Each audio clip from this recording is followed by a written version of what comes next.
All right, good afternoon, everyone. My name is Marc Lamont Hill. I am very excited to be here. I am a professor at Temple University, a professor of urban education and media studies, and I'm excited to be part of this series called the Center for Urban Education Summer Education Forum. As you may know from last year, because it was a highly touted series, people came from all around to talk about these questions around justice, around liberation, but most importantly, to hear the voices of those who are on the ground, to hear the voices of those who are thinking deeply and rigorously, and quite frankly, in new and innovative ways about these issues. And this year, the theme is crisis pedagogies, communities, education, and the public good. And every week you will hear from a different group, a different sector of the broader community in relation to this theme. We'll hear from youth, we'll hear from district leaders and leadership, we'll hear from teachers, we'll hear from a community activist, we'll hear from parents and families. And this week, I'm biased, but this week may be my favorite one because we get to hear from young people. We get to hear from the youth themselves. But before we go to the youth, and I'll introduce each of them, we do have an opening welcome message from the Dean of the College of Education at University of Pittsburgh, Dr. Valerie Kinloch. Hi, I am Valerie Kinloch. I am the Renee and Richard Goldman Dean of our School of Education at the University of Pittsburgh. And it brings me great joy and pleasure to welcome all of you to our 2020 Center for Urban Education Summer Educators Forum. This year's theme is Crisis Pedagogies, Communities, Education, and the Public Good.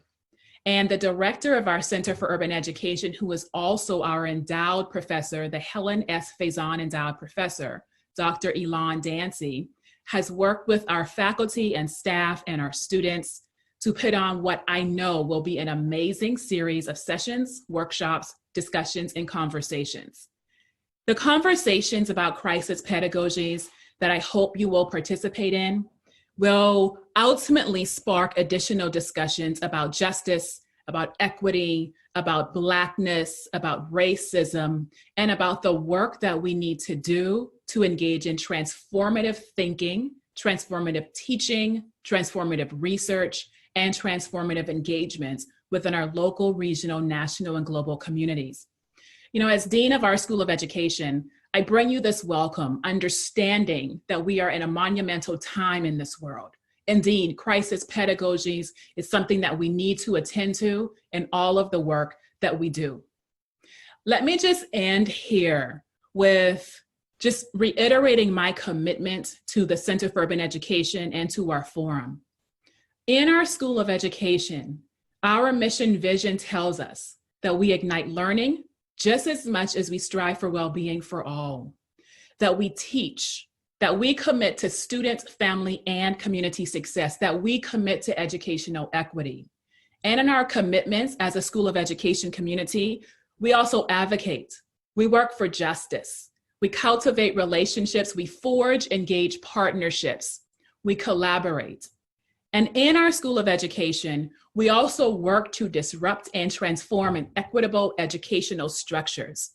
We can only do that work with people who are committed to thinking deeply and working on behalf of educational equity and justice in this world.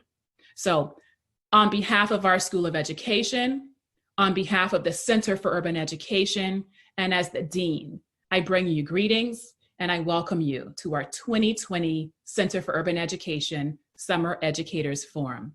I wish you well. Thank you.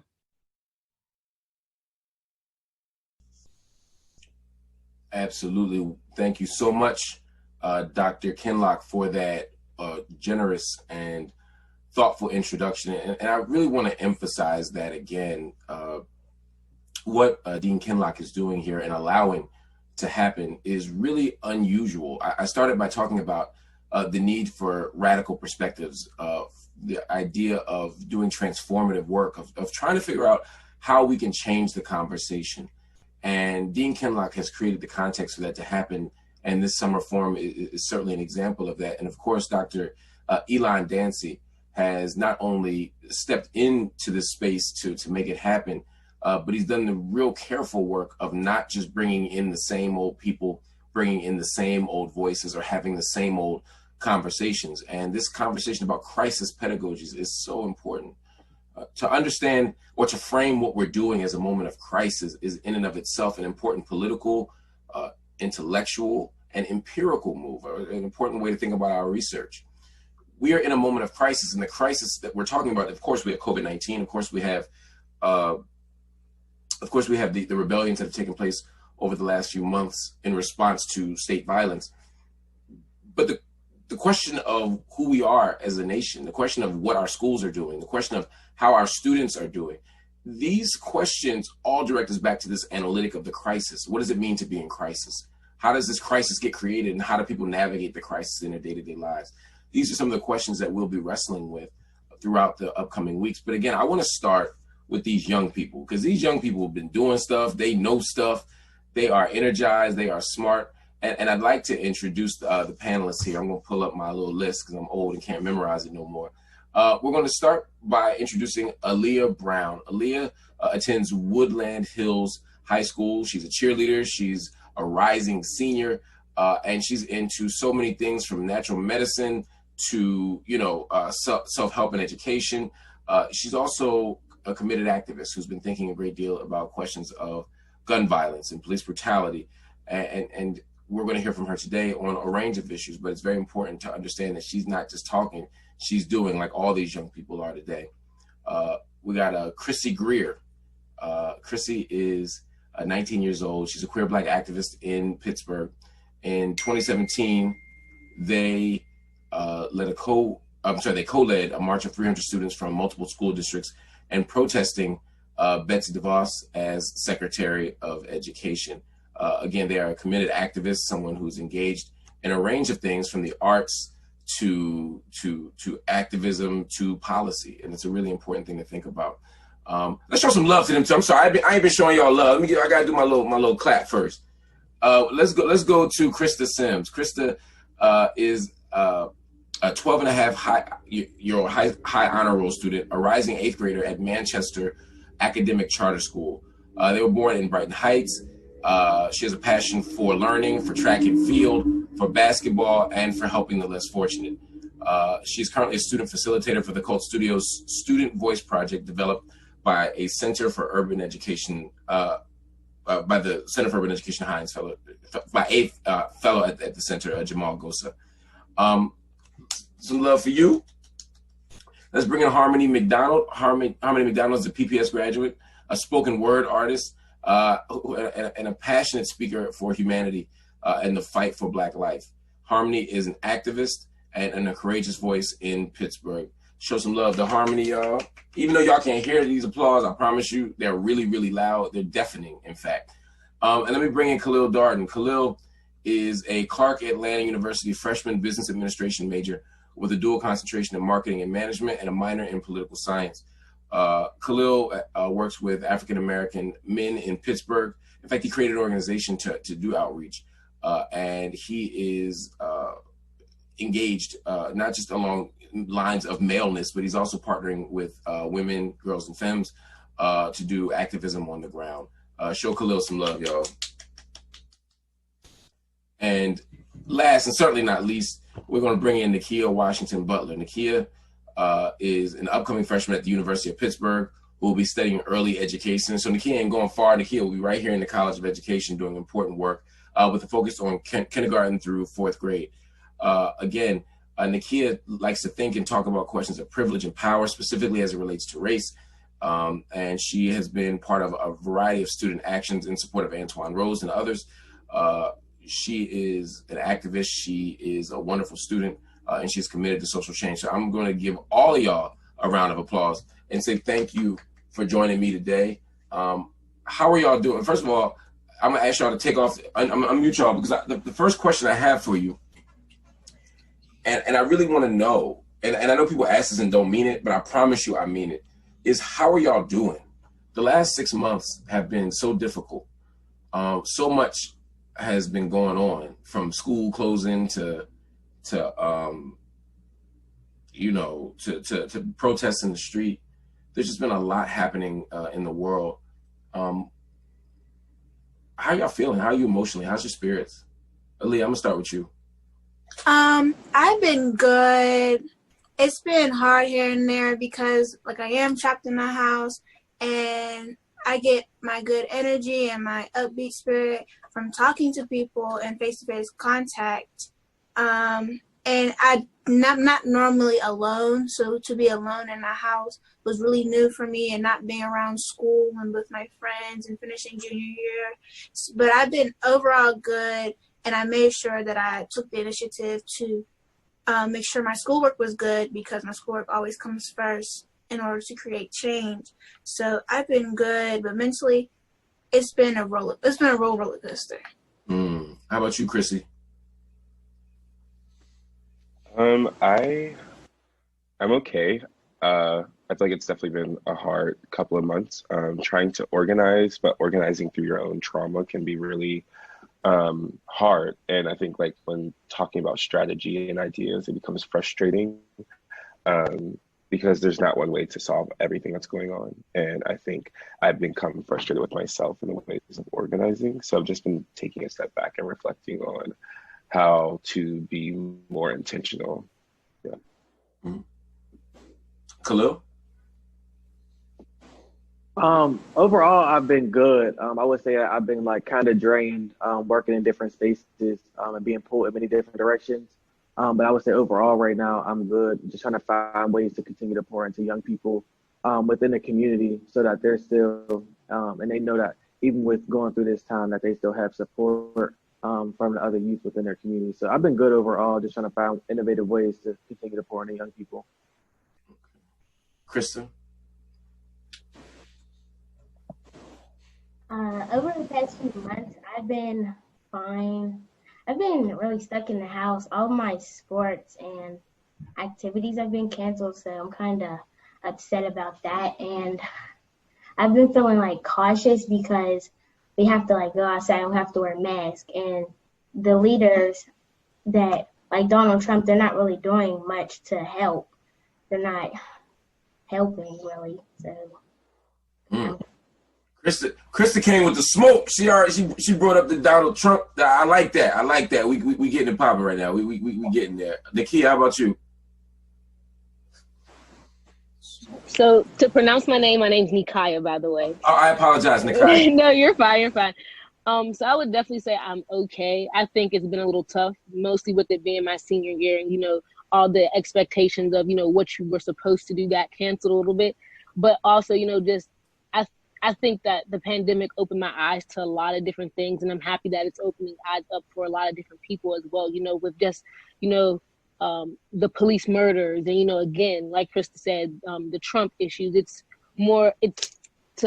People are able to see it because they're not doing anything. So now it's becoming a little bit more of a focus. And last but not least, of course, Harmony. It's been very so-so, to be honest. I don't even really remember January, to be honest, like barely. And just thinking about how, when we were first quarantined, me just playing video games all day and trying to make the most of it and trying to write and stay productive. And, now recently the tragic events that have been happening in America within the Black community, and something that affects all of us, and trying to fight for that and fight against that by protesting, and then me subsequently being arrested for that. It's definitely taken a toll on me, I think. And I've been battling with, accepting that that's taken a toll on me and trying to help myself mentally and let myself feel the trauma from that, while also wanting to be strong and say that, they didn't break me and I can turn what happened to me into a good thing and something that helps people. And so it's been a struggle, it's been difficult, but I think I'm starting to find a balance between that with sharing my story and the stories of people who maybe can't advocate for themselves. There were people I was arrested with who had mental health problems, so they can't really speak as eloquently as I can. So I've been asked to speak for them. And so, yeah, it's been difficult, but also a very fulfilling 6 months, I think. Okay. I'm going to come back to that question because I want to hear about the arrest. I want to talk a little bit about some of the activism. I'm starting with COVID a little bit just because in some ways that's what got everybody home.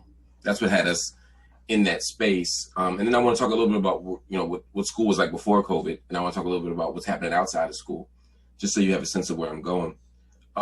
There was a moment in March where the governor shut down the state. I'm in Philadelphia, so we had the same governor, of course. So we all kind of got shut down that same week. School got shut down. A lot of the public places we go to got shut down, and we were all in the house. And some of you talked about that adjustment. How did your schools deal with that? How did your schools deal with this question of COVID? Like, one day you were in school, one day you weren't, and a lot of us weren't expecting it to happen. How do you feel like your school did in terms of helping in terms of dealing with the crisis? And anybody can jump in. I would say that my school did actually pretty well. I mean, the first 2 weeks after, COVID was announced, they were trying to like scavenger and figure it out what we were going to do. But with me going to an all year round school, we had the month of April off. So during that month that we were already planning to have off, they were kind of figuring out exactly what we were supposed to do. So when June came around and we did like start school back up, it was pretty easy. It was a pretty easy like jump to get into it. So I would say my school did pretty good with it. My school, when we left school, they already had a plan in motion, so they already knew we was going to get computers. But the thing was, when we had computers in school, it was more of a sign-off thing for class to class, so we didn't have enough to do the whole entire school. And then we had the internet problem. Not everybody has internet at home, so not everybody was fortunate enough to do like computer at home or even have a computer at home to do it. So my Principal Woods, he put on many lives, many statuses, and broadcast over the radio to raise money so we can get Chromebooks, so we can all have our individual Chromebooks and sign off, go to the school, receive our Chromebook, and do our cyber school on there. And we have a website called Schoology that we communicated with our teachers with. Our teachers was real patient and stuff, but it was hard.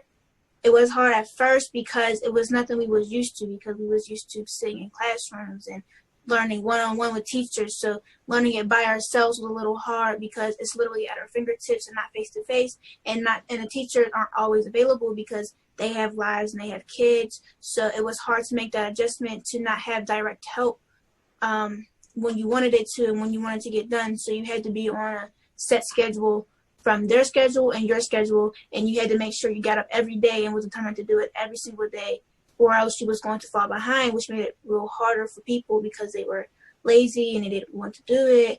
But I also knew that I really wanted to get this done because I didn't want to be one of the people left behind with the red progress being on my computer, and I didn't want to even put that stress on me, even though it was already stressful enough.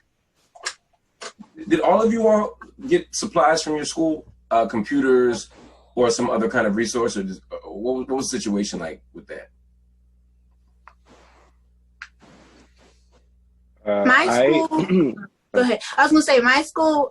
We already knew we was gonna shut down, so they made sure they gave us notebooks and pencils and markers before, like for art class and stuff, because we can't go in for art class. So they made sure we had what we had and sent pictures out. So that's what we did. I was sorry for interrupting you. Gotcha. Go ahead, Chrissy. Yeah, my school, so I go to Point Park University for acting. And so it was actually a very difficult transition to try to do acting courses online. But with that, my school was able to actually give me an iPad so that I could record videos and do dance classes online. But it was difficult to transition because it's such a hands-on major, and going to school for arts, you have to be like really in the classroom and present. And it was super hard to be productive during quarantine and during lockdown. How about you, Christa? My school, we already had laptops before COVID-19 hit, so we had everything that we needed. And the teachers, they established office hours in our Google Classroom, and they will like go on the Zoom meetings, and they will alternate hours, so the students could just click the Zoom link and then go in there and ask them questions or anything that they needed. And I think that was really good because it was very easy and it was convenient for the students and the teachers. Okay, so it sounds like y'all had some pretty decent. How about you, Kahlil? Same thing. You were So for me, with being at Clark in Atlanta, the transition was kind of hard because when we got our notice, we were all on spring break, and so they extended spring break and gave us a little more time to figure things out. But they did come up with an emergency fund. They allowed a pass-fail option to be passed where students weren't necessarily getting letter grades, but more so as long as they got anything above a D to pass their class because of the thing of not being in the classroom and students not being used to the online forum. But for me, the transition wasn't as hard because most of my teachers gave online instruction. We were just going to class to get like hands-on. So the transition wasn't as difficult. I would say more so with the traveling back and forth for me, having to travel back to Atlanta and then get back to Pittsburgh. Yeah, that ain't never easy. Harmony? I'm actually not in any school right now. I graduated from high school last year and I don't go to college. So there wasn't much of like a COVID transition for me outside of like work, going from like full-time to less than even part-time hours was a shift. I would say the virtual learning that I'm doing right now, my friends who do go to college, they had a Black student union. And since this whole thing happened and they're able to do it virtually, they invited me. So I've been going to that for the past few months now. Yeah, and Nekiya, your situation, your school had those resources as well, right? Yeah, so what they do in 9th grade is you automatically get a computer and it follows you all the way until 12th grade, and then 12th grade is your computer. So when it came to technology, it was pretty easy. Okay, because there's a couple questions, and I want to ask you about instruction before we move on to something else. The reason I ask is because, and you gotta forgive me, I'm an old man now. So, when I was in school, like when I was like in 1st, 2nd grade, there was like one computer in the whole school. And we had to like go, computer class meant walking up, standing in line and like pushing, pushing buttons on the computer and figuring it out. And so the idea that everybody gets a laptop is pretty dope. But it's also rare. And I'm saying it's not to you all necessarily, but to everyone who's out there watching this, is that, one of the fundamental challenges when we talk about online instruction is access. A lot of people have access to cell phones. And the cell phone, for many people, particularly people of lower socioeconomic status, the cell phone is their primary method of gaining internet access. And so while you can make a hotspot or you can look stuff up on your phone, if you don't have a laptop, that can be a challenge. If you don't have steady internet access or strong internet access, that can be a challenge. If your internet access comes from your parents and they're at work, and during COVID, as we know, many people were either essential workers or were treated like essential workers to the extent that they had to work a lot, it would be very difficult to access the type of internet resources to be able to even get online and do that type of instruction. And on top of that, there's a question of laptops. Like, these young people here, many of them have been given access to laptops from their school, but this was a major challenge, even in the school district of Philadelphia. There were outside grants that were needed to be obtained. There were outside private corporations that were making donations. But from March 19th until maybe May, it was a real challenge to make sure that people even had access to the type of technology necessary to do instruction. And so this is all part of the question. The other thing I was thinking about, and this goes to all of y'all who were taking classes online in school, is what was it like to do school during that time? Because it's one thing to say you had a laptop. It's one thing to say you had Zoom. I don't know about y'all, but I got tired of Zoom. Like, I had to teach on Zoom. And by like the 5th day, I'm like, oh my God, if I see another Zoom invite, if I click on another link, if I got to unmute myself one more time, and I'm teaching. So, it may have been fine for you. I don't want to assume that my experience is your experience, but I did wonder, like, how was teaching and how was learning different when you're doing it from the house And not just the Zoom part of it, just in general, like, what was learning like from the house as opposed to when you were actually in school?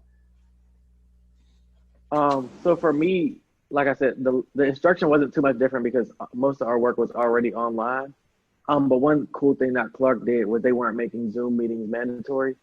And so they weren't making students get up early and be on Zoom with their teachers and things like that. It was more so teachers just giving the work and students doing it. And so I think right now, even with conversation with going back to school and maybe still remaining online, is students saying like, I'm not really learning. I'm more so doing work and turning it in rather than learning hands-on like I'm paying for. If that makes sense. Yeah, hold on. I want. You said I'm not learning as much. I'm just doing work and turning it in. What's the difference? What would learning look like? If you're not learning, if you were learning, what would that look like? What would be different? It's more like hands-on. They're able to like ask the teacher questions, get clarification. I think when you're online learning, it's like you don't get to ask as many questions as you need to because you don't have as much time. You don't get to build that personal connection with the teacher. And so the work really isn't the same. It's more so you're like, even in the classroom, you don't really have as much internet access to look up answers or to like use the internet as much, but more to obtain more information from the teacher.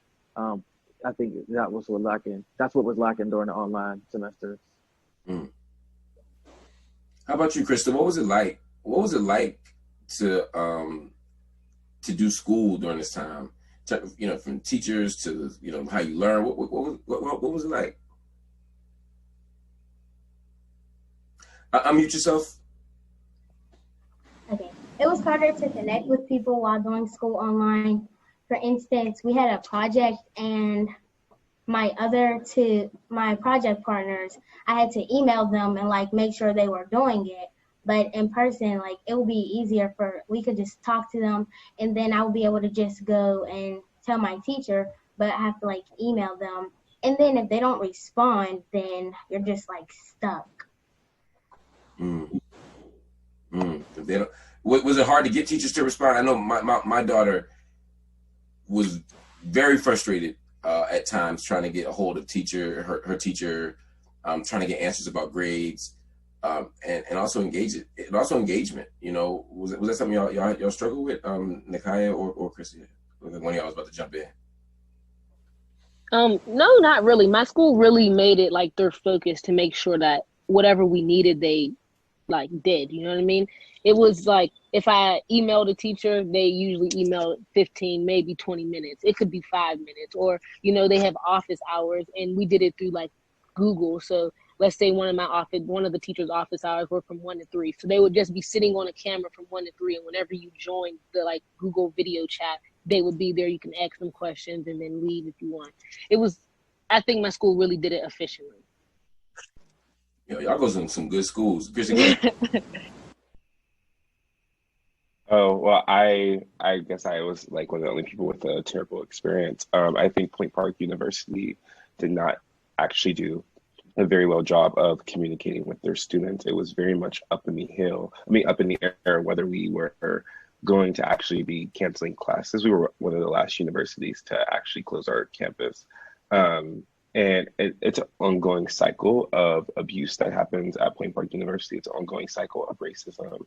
It's an ongoing cycle of privileged white folks running a university and not having any representation on that larger scale. So like they're not really getting a different perspective of what is actually needed and how their students who are most vulnerable will be most affected by transitioning to online courses. Chrissy, who's most vulnerable in that situation? Most vulnerable are students who will not have access to internet when they go home. It's students who are depending on the university to be their home because they don't have a home to go back to. It's students who usually come from like low socioeconomic statuses who are going to be affected by this because those folks don't have the access. It's all about access. And if your school is not creating that access, then you are at a disadvantage and you're not able to be as successful as your counterparts.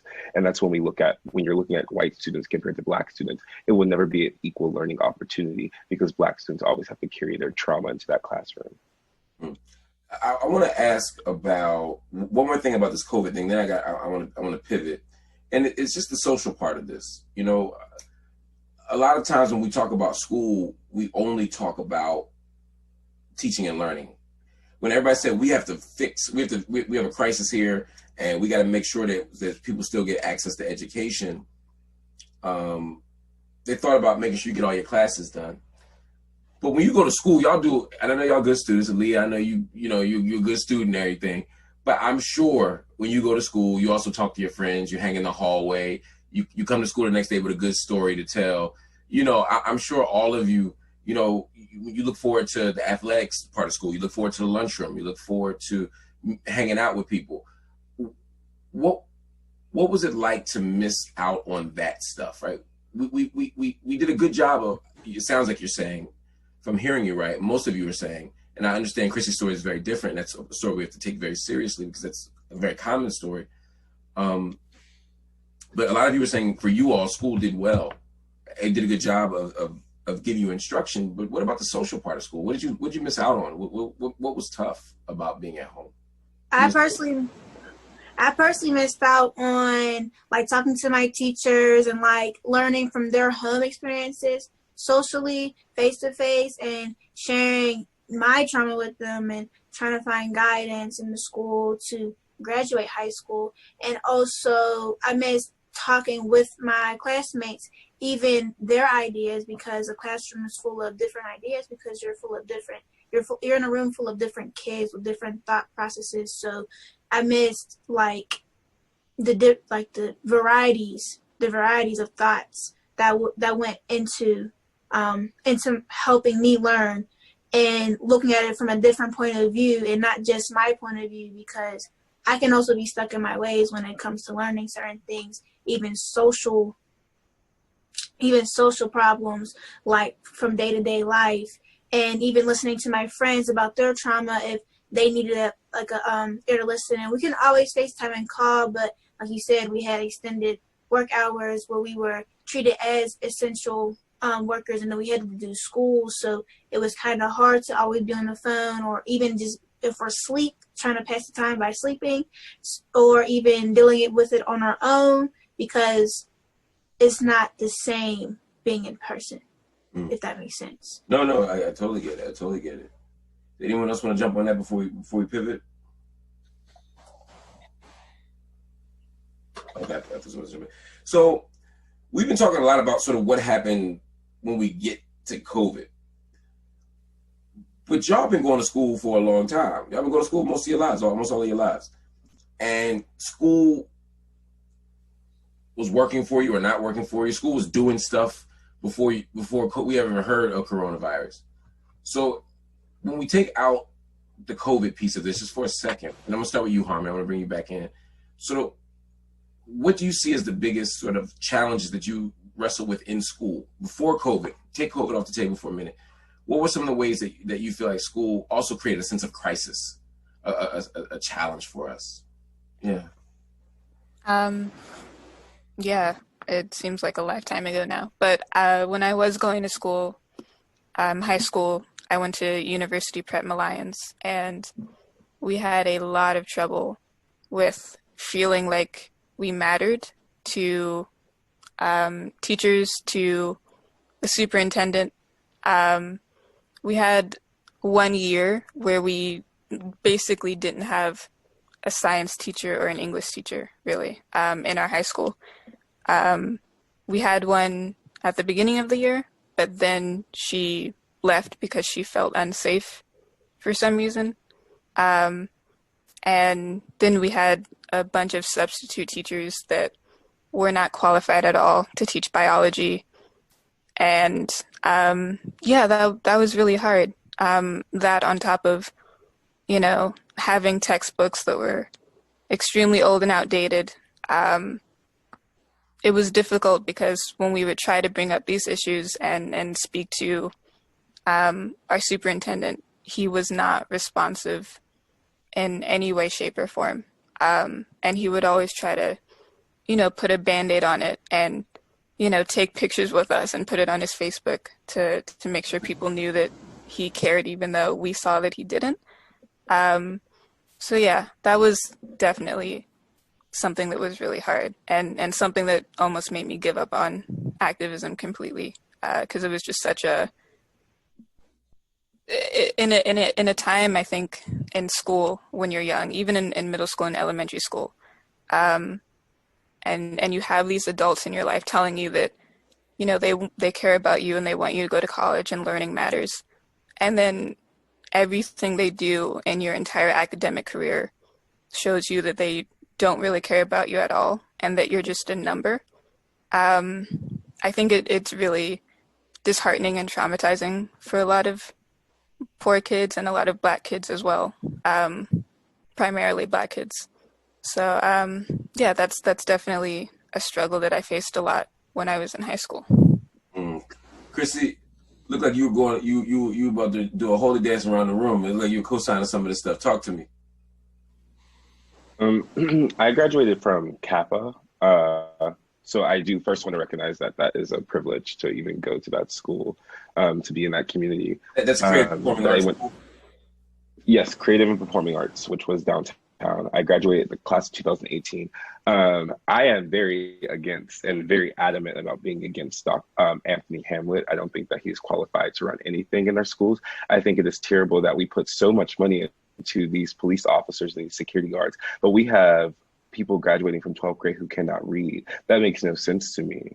That is like, it is a necessity. Like, education is a privilege. And I don't feel that Pittsburgh Public Schools takes value into their students and is not intentional about investing into their students. We can say there's all these programs that they've created. We can say they've created all this access, but what has changed? What has actually changed? When our students are met at 7 a.m. with police officers and they take off their shoes and be patted down before they even sit in the classroom, what makes you even want to go back to school? What makes you feel safe in that school when you see officers walking around with guns? Like, who's able to learn in an environment like that?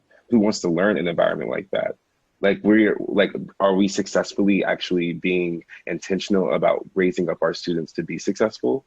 Like, the motto of PPS is that they are creating students to change this world, and I don't see it. Like, I'm not seeing it.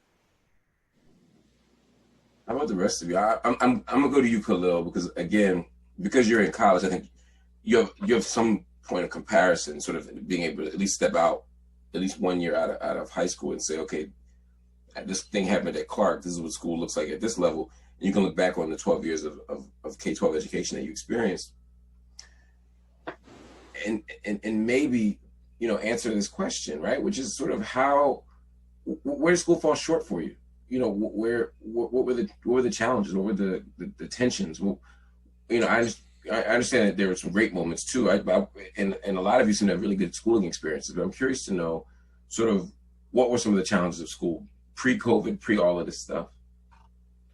So for me, K through 12 wasn't horrible. Senior year, I would say, was one of like the worst, right? And so I didn't know if I even wanted to go to college. Senior year is a year where I was expelled after going to my principal multiple times about an issue that he never felt, and even said that he felt like wasn't important enough to address. Can you say what the issue is, or is it private? I went to a public school. No, I'm asking the issue. Do you feel comfortable saying what the issue was? Oh yes. So I was jumped the summer before senior year started. I was jumped downtown, and robbed. I was in the hospital for like 3 to 4 days. My head was busted open. Had internal brain bleeding and different things like that. And so when I went back to school, one of their friends went to school with us.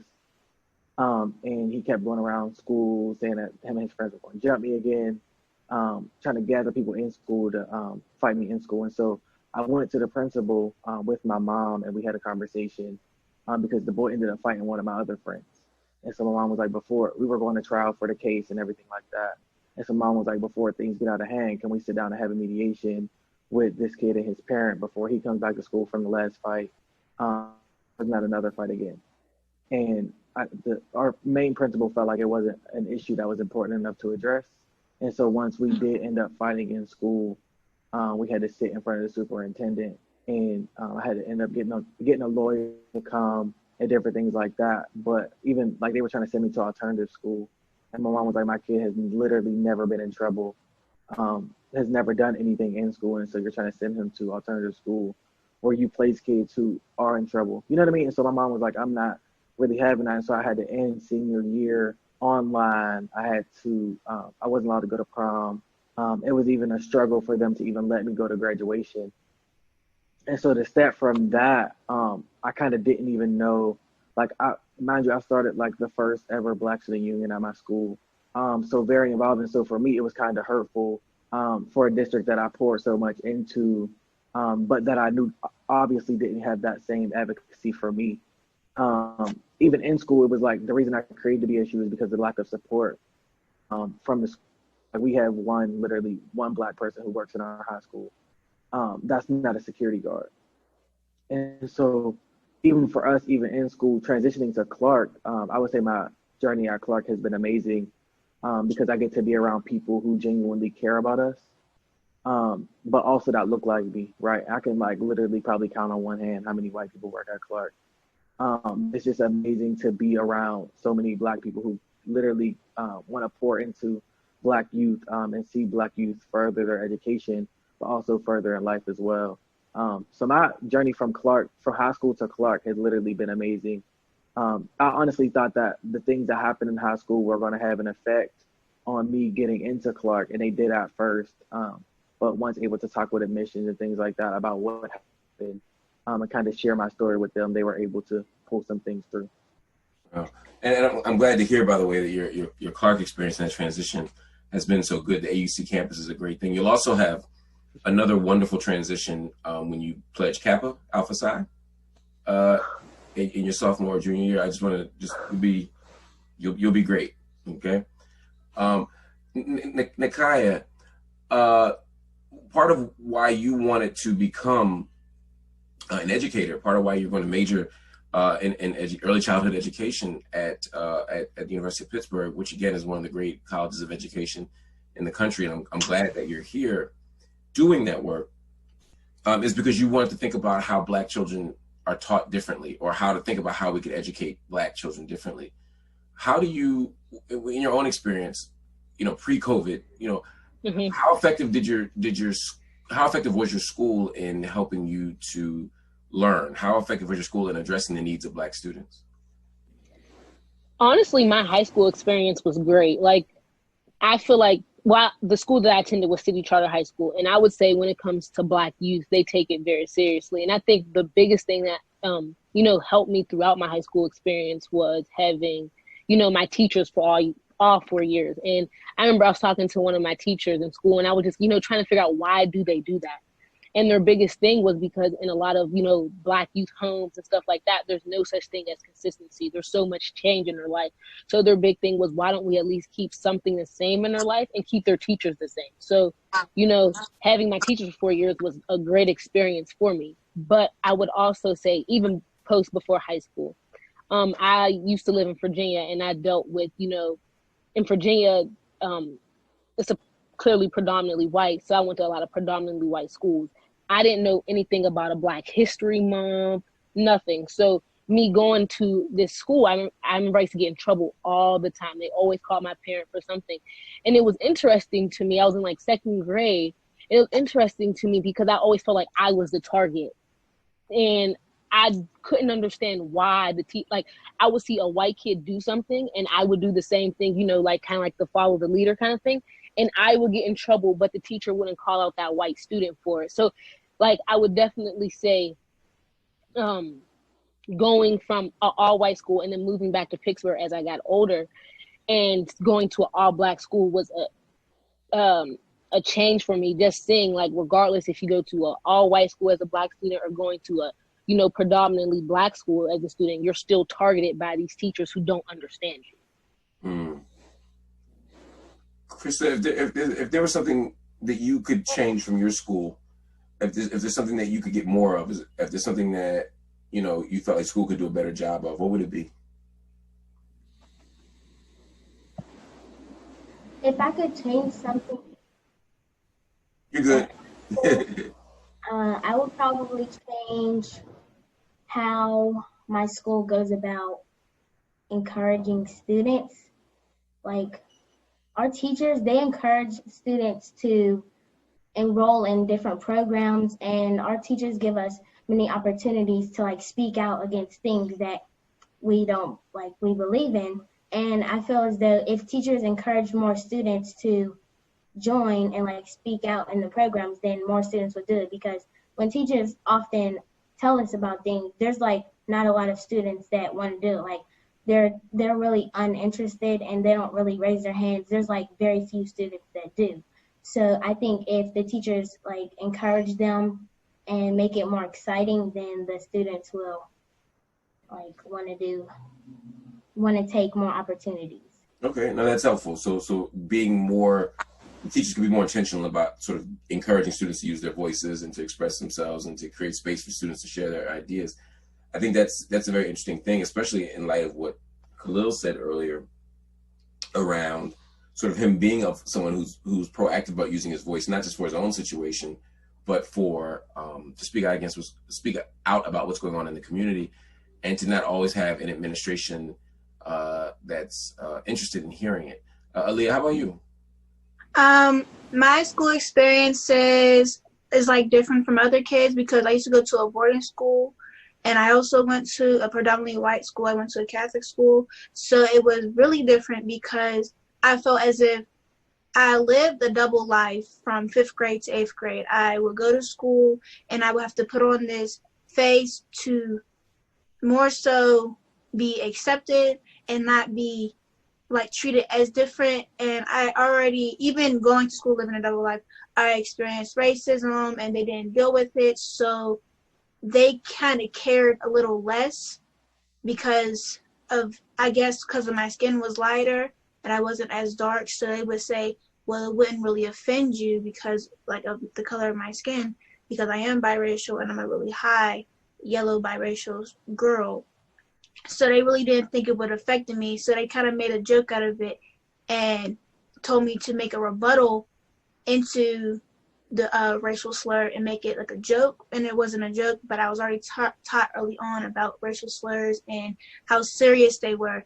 So transitioning into high school, leaving boarding school, and going into a school with the reputation of fighting and being all over the news, it was kind of hard telling people I went to Woodland Hills because they already had this image and they didn't walk the hallways in there and they didn't see the talent or they didn't see they didn't see the greatness that would go on in the school. And I feel like when we just went through so much change with 3 different principals, so and all the trauma with the killings of our students, walking the hallways thinking like, looking at people thinking you could be next, like this could be the last day I see you.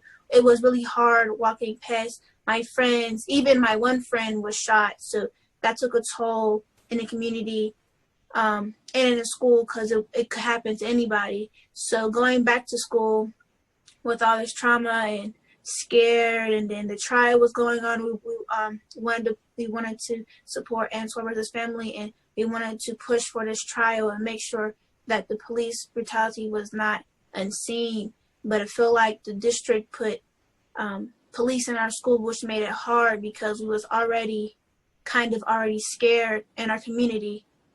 And so it's like who do you call? It's like you call the police for help, but who do you call when the police is like making the trouble? Like you have no one to turn to, which made it a very powerless situation, walking side by side with police that got a kick out of breaking up fights and making sure it was violent so you understood, or going to court and them making like, what's the word I want to use? Not disintegrating, but downgrading like comments to us and treated us as if we was a number or an inmate in the makings and not as a future of the United States, or even just as a respected alumni as Woodland Hills. And Principal Woods has also made it his prerogative and his journey to make sure we know that we matter and make sure that we don't feel as if we are just a number. And he makes sure he checks on all his students and makes sure everybody's in line according to how we feel and make sure we have a voice. Aaliyah, you said so many things that I want to talk about as we pivot to talk a little bit about what's happening outside of school and really just what's happening, not just in your lives, but in the community. I mean, one of the questions here is the question of police and this question of violence.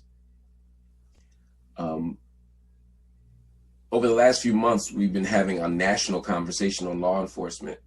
We've been having a national conversation on violence, and you can't go on the internet on any given day and not see someone being shot by police, someone being beaten by police, someone being punched by police. Today I saw a black woman in Miami being punched in the face by a police officer. I mean, it's actually quite stunning, and maybe for me, it's quite depressing to think about. My question for you all is, first, about the police themselves. What's your relationship to law enforcement? You know, how do you see them? How do you see police? Not just in school, but really in the community and everyday life. How do you see police? What's your relationship to them? Chrissy, can I start with you?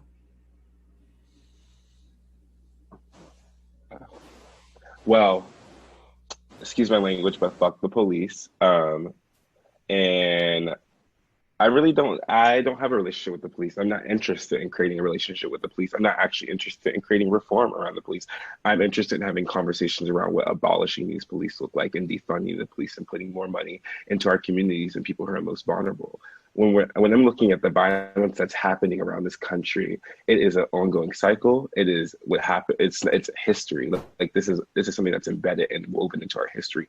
Racism and white supremacy is embedded into our history. And so I don't really like to talk about the police, because if we're not having a conversation around abolishing these systems and abolishing the people that are most affected, then I can't have the conversation. I can't really be sitting at tables to organize with folks who are not really having conversations around abolition. And we have to be radical in our thinking. We have to be more intentional in our thinking, because we see even a national pandemic, they are still killing us. They're going into our homes and still creating violence against our bodies. And then even furthermore, talking about organizing and the intentional organizing around police, is that if we're not centering Black trans women in our work, then we're being counterproductive to the whole movement. Those are people most affected by violence. Those are people most affected by racism. And if we're not centering them in our work, then we're not doing anything. Until we liberate Black, homeless, trans women, we're not liberating anyone, because those are the people most affected. Wow, there's a lot there, and I want to drill down on that in a moment. But anyone else want to jump in on that? Harmony, I know you also are thinking about these issues a great deal. Sort of, how are you relating? When I say relationship to police, I don't necessarily mean sort of in terms of your own social dynamic with them, as much as sort of how do you understand them, how do you think about them? You know, Chrissy begins with this really interesting analysis of the role they're playing and the role they should not be playing, right? And even helping us to imagine what a world could look like without them. But that comes from a place of already saying that the very presence or existence of police is problematic. What's your experience? How are you experiencing police? How have you experienced police and policing? My experience with the police up until recently, like in my childhood, it's been pretty non-existent, because I grew up in a white neighborhood. And sometimes when I talk to my white neighbors about that, their framing of it is because, like, oh, well, you know, there are more police in Black neighborhoods because there are more crime, or whatever garbage they hear from Fox News or whatever. And that's not true. I walk down my street and I see my white neighbors smoking weed fully out in public. You know, I see them doing illegal things. And the reason nothing happens to them is because police don't patrol these neighborhoods like they do Black neighborhoods. And they don't hyperfixate on white crime like they do Black crime. So because of that, I absolutely understand my privilege, where I grew up in and where I live.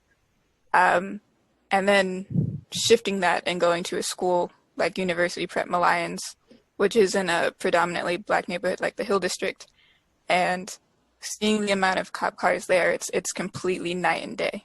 You know what I mean? And of course, with my arrest recently and experiencing what the police are like really firsthand, and seeing how you have human beings and how they're being treated in Allegheny County Jail as well.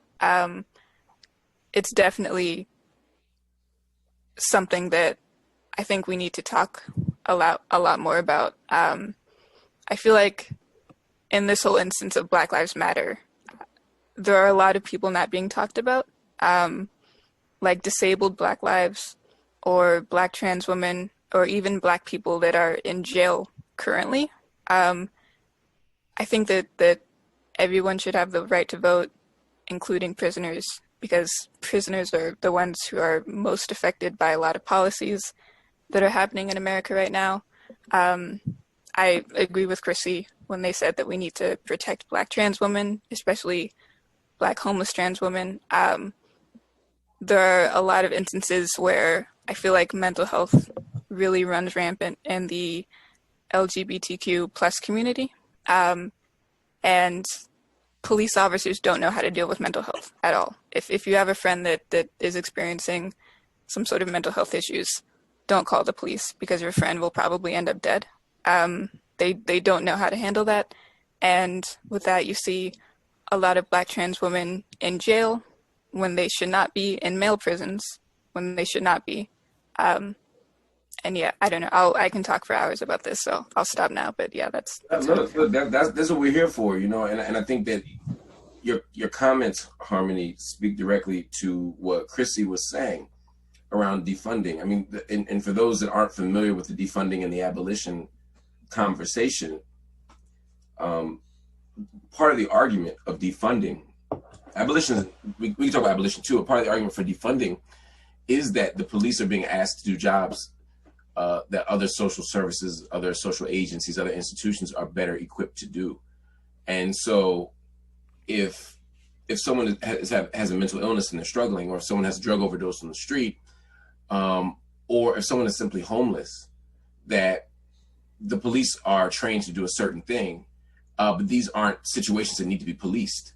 These are situations that need a certain kind of support, you know. If there were a runaway, you know, I saw this last week on the news, someone was saying that there was a bear that had broken out on the highway, and they were like, see, this is why abolition won't work. Who are you going to call now? And everybody's like, animal control, right?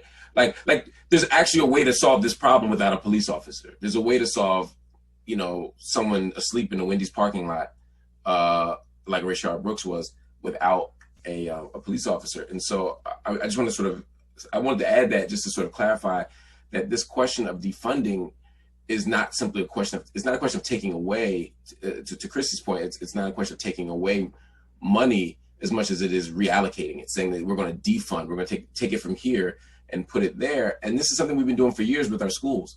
It's something we've been doing for years with public libraries. We defund all the time. Just typically when we defund, we take it from poor people. And so now this idea of taking it from this institution and putting it over there is suddenly a radical new thing, and it really shouldn't be. So it's helpful to think about. The other people on the panel, talk to me a little bit about your experiences growing up with police. Have you grown up with a sense of trust in police? It's okay if you have. I don't want you to feel like you have to say what everyone else is saying. Well, how have you experienced or understood police officers growing up? Because I think, and part of it is also where you grew up and how you grew up shapes your needs. I mean, I heard Aaliyah, for example. Aaliyah, you talked about a friend of yours who was shot and you all going to the trial. So to get to a trial, someone did an arrest. And so if your friend is shot, you might want to call the police, right? So there's a way that, because of how our social arrangement is, that that even if you don't want to call the police, you have to. Or you may grow up thinking that that's the best option. You know, how, and I'll start with you, Aaliyah. So how have you grown up thinking about police? What do police mean to you? Police, there's always different police. Not every policeman is bad, but there's not always good police. So just as they think, they don't know if I'm good, I don't know if they are good. So growing up, I thought they had police come in schools, you know, having assemblies. So I didn't think bad of police until about when I went to boarding school. So about 10 or 9 is when I had the conversation that I couldn't do certain things, or certain things couldn't occur to me, because that was around the time that the Trayvon Martin trial was going on, and it was explained to me that Black people are really not appreciated, and I had to sit down and really learn my history. And I don't feel like my family embedded hate in me for the police. I feel like they embedded caution more so that when I walk down the street and I see a police car, that I have to be cautious instead of fearful. And I am fearful because it's not just Black men, it's Black women, but I am fearful because I just really never know. It's just like on the flip side, they never know. So I really don't like the chance of even passing a police officer without even like being rubbed the wrong way, or even being scared of being rubbed the wrong way, or even checking into like how they're coming to me or approaching me, to make sure that's important. Or if I have to be on guard, or if I have to comply just to get home, because I don't have no right or no say so. My only job at that point is just to get home safe and alive. And that was also embedded in me too. I have no say so with the police. My only thing is to get home. And it's a shame that we have to live that way, but I'd rather be home alive and get to my aunt and my grandma so they could move about it a different way than just an altercation with the police and being more fearful than I already am. Christa, I'm going to go to you, because Christa, you are going into 8th grade, so you're 12, is that right? Yes. Okay. So the reason I'm going to use is I'm thinking about everything. You were born when Barack Obama was elected. So you're America's. I'm thinking about where you were when you were born, and sort of what's happened since you were born. It also makes me feel really old, by the way. When you think about police, what do you think about police? How do you think about the police? What do they mean to you? Well, my dad is a police officer. So I don't think all police officers are bad. So I think when police officers and they do something bad, that conveys other police officers as bad. So I'm aware of like what police officers can do, because sometimes I feel as though they use their status as a police officer and they like abuse their power or whatever. So I feel as though not all of them are bad. I am aware of what they can do, so I'm not really scared of them, but I'm cautious. So yeah. No, that's helpful. That's helpful. And I think you're right. And to be clear, as we talk about police or policing, it's I mean, obviously if particular officers do something, then we have a criticism of particular officers. But this is about the system, right? In the same way that we would say that our schools are flawed in certain ways, doesn't mean we don't like certain teachers. Doesn't mean that certain teachers aren't great, or that you may have even had a good experience. The question is, fundamentally, does the institution work? Does the system, as it currently is constituted, allow us to be free, to feel safe, to be treated as human beings? And this is the question that we're always going to be wrestling with. Nekiya, I want to bring you into the conversation. Jump on in. So starting off, just like Aaliyah was saying, at first, we're grown up to, say that police are, people that are supposed to be here for us. But as I got older, I had a traumatic event with the police officers due to my father, doing things that he shouldn't have been doing, and ending up in prison for. The police came in my house, and I was about 9 years old, and I remember them busting open my door and pointing a gun at me. Now, I was 9 years old, and that affected me like tremendously. So then after that, it made me kind of question police a little bit. So like now when I get around police, I always just get tense, and I think that's just from the trauma of being pointed at a gun with by a police officer. Don't do it. Yeah. So I got older, and I kind of tried to understand the system, because my dad was in and out of prison. And I kept getting angry, and I'm like, why is it that you keep going back and forth? Like, do you like prison? Like, what is going on?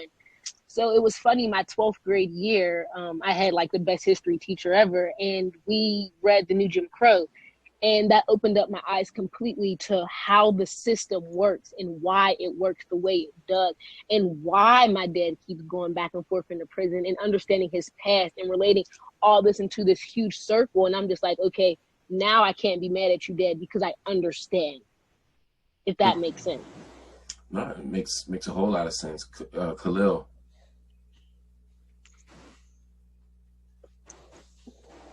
Can you hear me now? Yep, got you, bro. So I would say my experience with the police, like even with the community that I grew up in, it was always kind of negative, right? Anytime the cops came around, they were arresting someone. It was kind of shown in a negative sense, even to where now I kind of don't even watch the news because of all the negative things that are taking place now. Like even with the different videos that are being released from different police brutality cases, like for me, that's traumatizing to watch, right? And I think sitting through the trial of Antoine Rose II when he was murdered did that. And it kind of made it worse, right? To literally sit there and watch replays of Antoine being murdered. And then to end the week off with his murderer being let off with no charges. And so for me, I agree. All officers, I don't think are bad or have bad intentions, but majority of them are. Right, and I think that the majority begins to like kind of corrupt the system. And if these Black officers that are working as police officers aren't willing to speak up against the injustices and the things that these white officers are doing on duty, it's going to continue to be a steady problem. I also think that these officers haven't began to like kind of have community relations with the communities that they're policing in, and so it's kind of leaving a gap between the police and the community and the people that live there. Because they haven't taken that time out to actually build that community relation with the communities that they're placed in. We've been, as some of you have alluded to, we've been witnessing a lot of footage, or as the great philosopher Cardi B would say, footages of people getting harmed by police. And perhaps the most notable one, or I mean, not say the most notable one, the one that most people watched was George Floyd. The 8 minutes and 46 seconds of George Floyd being killed by Derek Chauvin in Minneapolis, Minnesota, was something that people all around the world watched and almost universally agreed was wrong. Even Fox News, Harmony, was like, yo, all right, maybe this one was bad, right? I mean, that's how you know it's bad, right? How did you all respond when you saw, how did you feel when you saw the George Floyd video? What did it, how did it make you feel, and what did it make you want to do? So for me, I work with a lot of different community activists all over, right? And so the video and the link to the video was floating around in all different group chats on all different platforms. But for me, even still now, I can't watch it.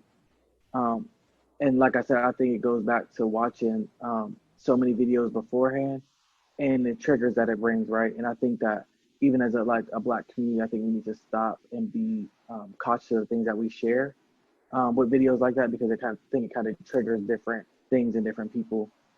So for me, I haven't watched it yet, and I don't think I ever will, just because of the triggers and the emotions that it brings from watching things like that. Anyone else? I haven't watched it as well. I haven't seen the video. I don't think watching Black bodies being murdered in the street by white people is something that I really want to sit and take time to do. I think I've seen too many videos. I've seen people get shot in front of me. I don't need to invest myself in that. I don't need to put energy into that. We know what's happening. We know what's the facts of what's happening. And like, I want to push back on the conversation that all cops are bad, because I think all cops are bad. I think that if you choose to take on that uniform that is rooted in white supremacy, that was founded on murdering enslaved Black people, there is no reform that can happen. It was all built on hate. There is nothing that you can do to undo that. There's no transformative justice that can happen. You have to abolish that whole system. We know what's happening. We know this system is doing exactly what it was built for. It is oppressing the people that it was made for. It is doing the job of every single thing. So I'm not having this conversation that all cops are bad, because you chose this job that was rooted in white supremacy. You chose a job that was founded on killing Black people. Period.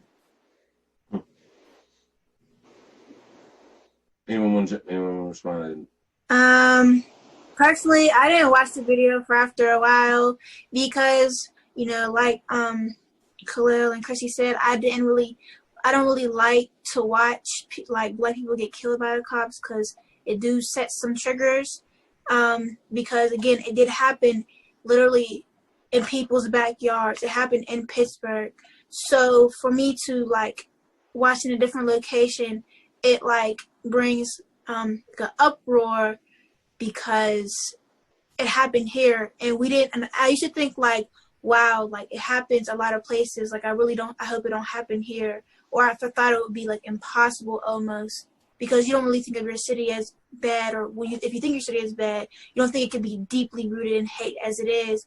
And so when it happened here, it like opened my eyes a little bit more. So I didn't really want to look at it, but when I finally brought myself to look at it, because it was floating around and it went so viral, like I really got sick to my stomach. Like, and I'm not saying just the feeling, like I got sick. Like I think I actually vomited after I watched it, because like I watched a man slowly die, restrained, and like on his neck, he didn't have no power.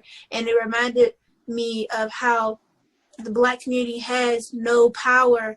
And even in situations like this, when you're already don't have power being restrained, you don't have any more power, because you're on the, like he's on the ground face down, and to the point where he was calling for his mom, or we had the right to breathe, but he didn't even have the right to breathe at that point. So you took something that God gave me, and I have the God-given right to breathe. So you took that away from me. And I feel like police just steals a lot from us that was given to us. So even if we can't have anything or everything in the world or be acknowledged in the world, can I at least have my right to breathe? Or can I please just have the right way to be arrested just as anybody else would like have the right to be arrested? Or can I at least have the decency to just stand up to get into a cop car and be processed into the system correctly, instead of just dying on the street, crying for my mom, or at least begging you to breathe, because I'm begging you to breathe at this point. And you shouldn't have to beg to breathe. That was already given to you, because you breathe naturally. It's something you always do. So for you to sit there to beg to breathe, I feel like that's dehumanizing and very, like, say, inconsiderate and ignorant, because you took something that was given to me, period, that I didn't earn, but I was rightfully given to breathe, period. Many people saw the video, some didn't see the video. As you said, some of y'all didn't need to see the video. I personally am at a point now where I don't like to see the videos. As a journalist, I have to see the videos. As a commentator, I have to be able to say I saw it. Ahmaud Arbery caught me by surprise. I was on my timeline on Twitter and it just popped up, and it really took a lot out of me.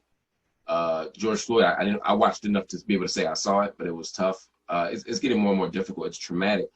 One of the things I think about your generation is how much access you have to Black Death, the visuals of it. You know, when I grew up, you know, it wasn't that many channels, or you know, so when the news came on, you could see Rodney King get beaten in '92, but that was about it. You know, now you could be on your timeline. Every time I turn to IG and watch somebody get punched in the face, somebody shot, somebody hit, somebody, and it's just overwhelming. I mean, what is it? And I know you all said you didn't watch George Floyd per se. I get that and I understand that.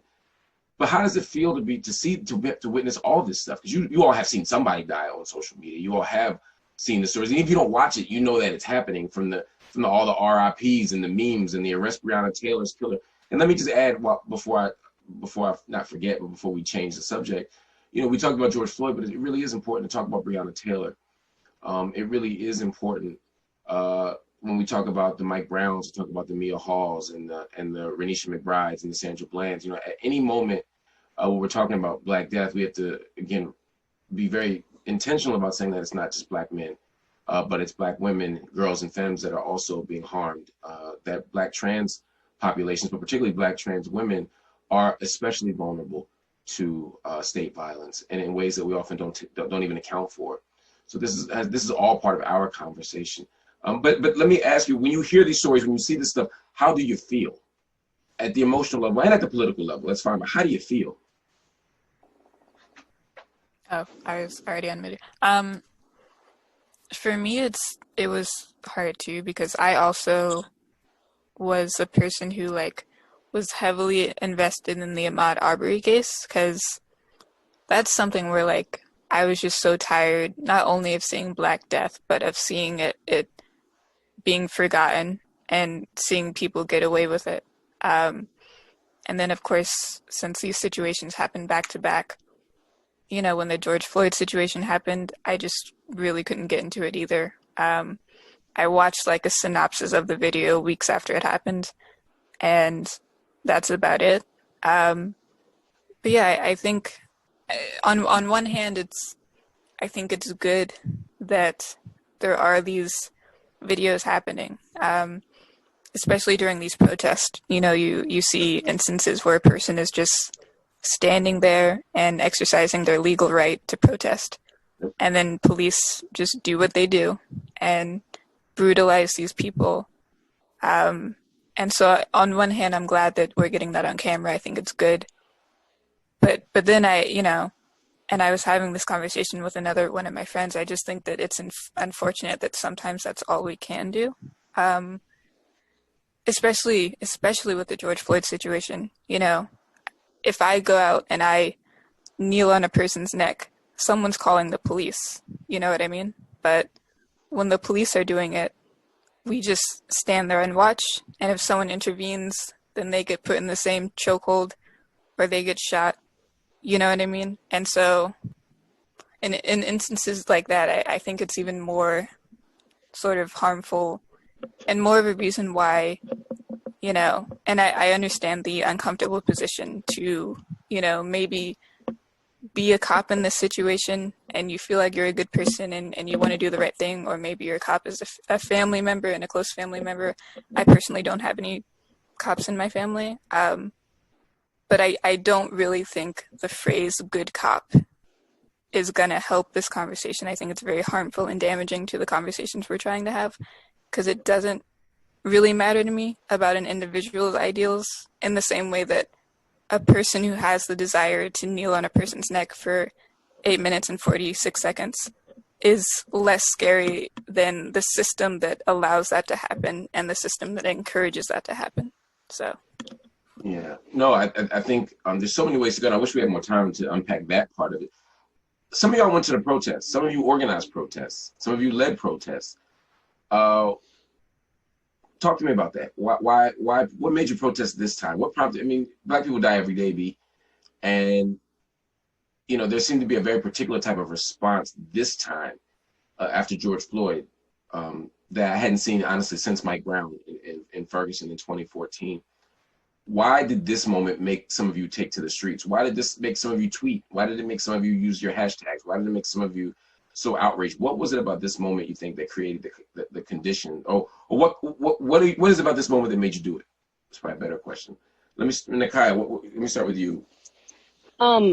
So again, like you said, Black people have been getting murdered by police officers for a long time. But I think this one was a little bit different because it was like, they weren't getting shot. It was like a hands-on, the cop knew what he was doing and he did it until he knew that he wasn't breathing anymore. It was like, like a hands-on murder. So, and it was like intentional. I mean, shooting's intentional, but like it just brought, I watched the video personally, but just seeing it, even the police officer even had like a smirk on his face while he was kneeling on this man's neck, seeing like, just the way the man was reacting as if he did not care one bit. And it just seemed, you just saw like, oh my goodness, it just frustrates me even speaking on it because of how much you can just see in the police officer's face that that Black man that he was kneeling on his life did not matter to him.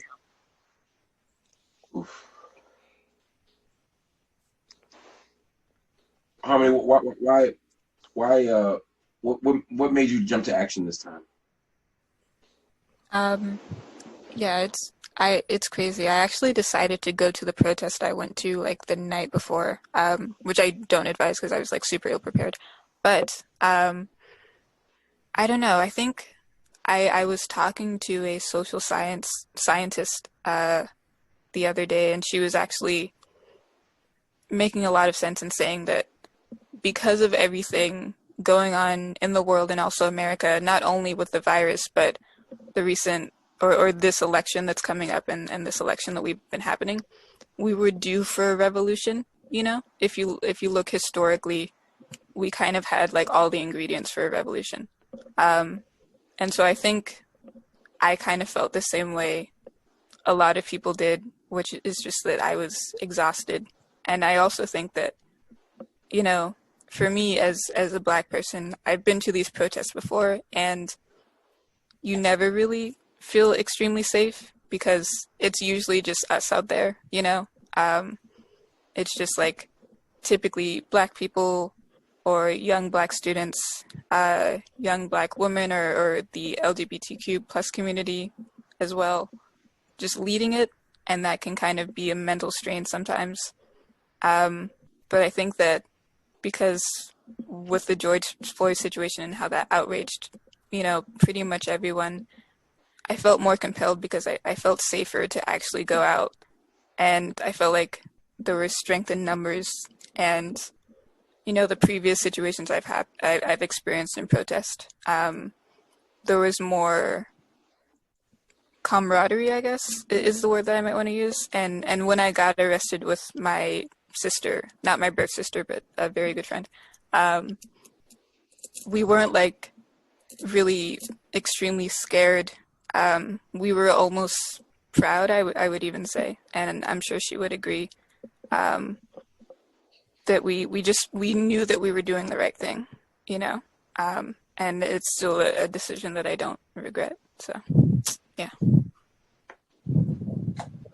Okay. I know it's 3:30 and we have to pivot to, I'm checking my, yep, it's 3:30 exactly. We have to pivot to Q&A. And so here is where I am going to pass off. Derek, you're going to take this up, right?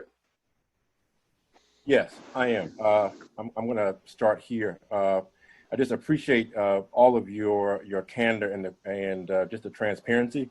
A lot of the questions that we have are really just centering on a few themes, some around policing, some around policing in schools in particular, disparities in resources, and community and school partnerships. So let me start here. One of the questions that came in was around partnerships. What relationships between schools and the community should be either amplified or should be established? Are there things that should be diminished, or the things that should be amplified? And think about this, I guess, in terms of what one might do if we're going to decrease the presence of police. What should take its place? And that's to anybody.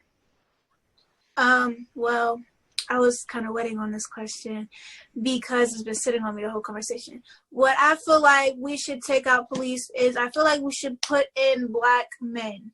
I feel like not everybody really knows the importance of Black men, and Black women are important, but Black men are natural born leaders, and they teach.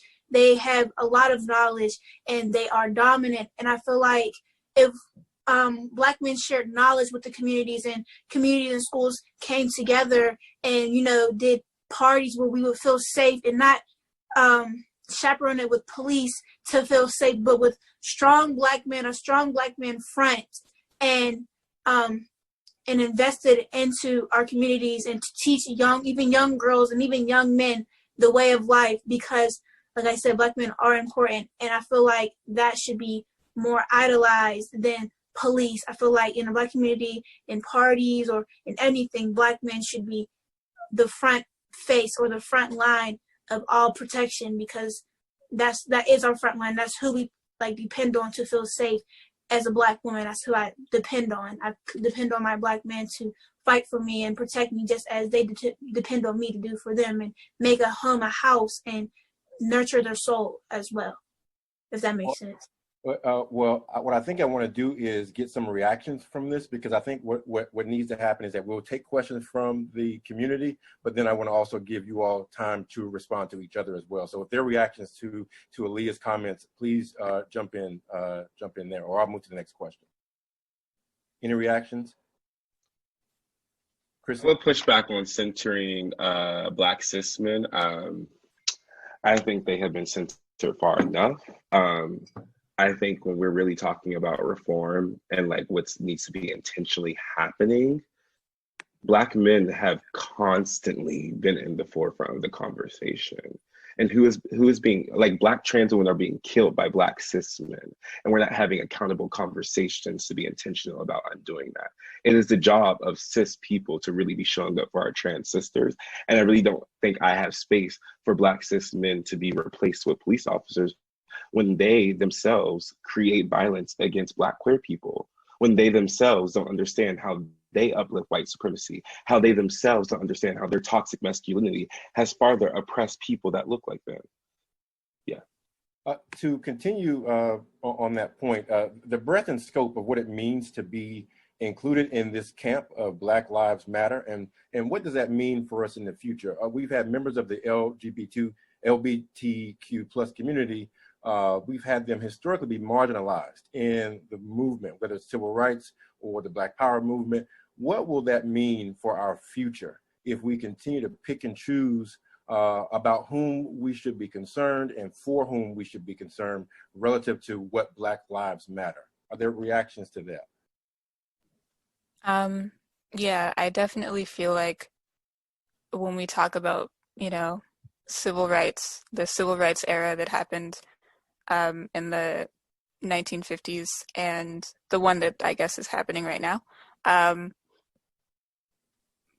a lot of people leading the conversations now, and a lot of people who were leading the conversations before, were Black women and the Black LGBTQ plus community. And I feel like their voices aren't heard a lot, and they're not as talked about because of the dynamic of that, and because we sort of look to Black men as natural leaders, even though a lot of the leaders in the Black Panther Party itself were Black women.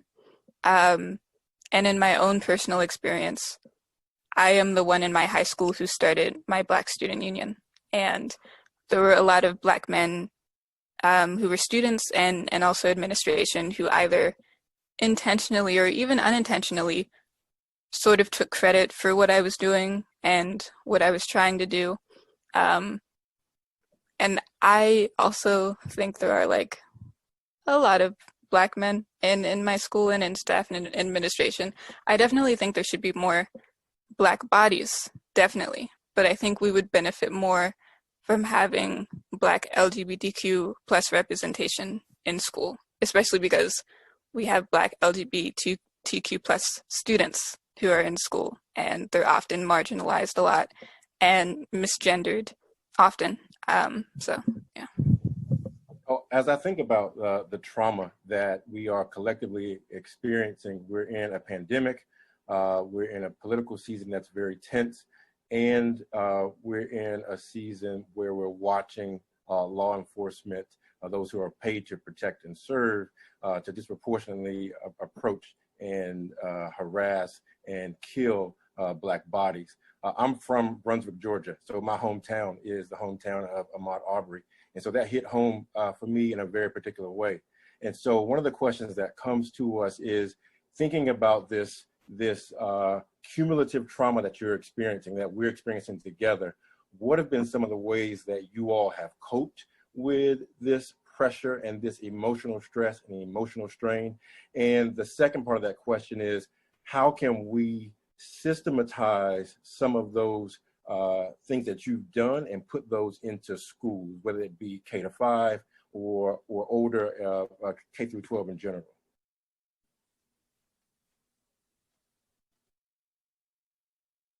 I think we should stop normalizing that it kind of has to start at home or depend on parents to say something. I feel like when you teach history, I shouldn't have to really worry about hearing about how white people came to America. I would like to learn about how Black people got here, and I want them to like highlight what we have done instead of highlighting everything they have done, because I could almost write a full essay on the Boston Tea Party and the 13 colonies and the expansions, but I really can't. I can write an essay, but it'll be more feelings than facts into when it comes to slavery and how wrong it is.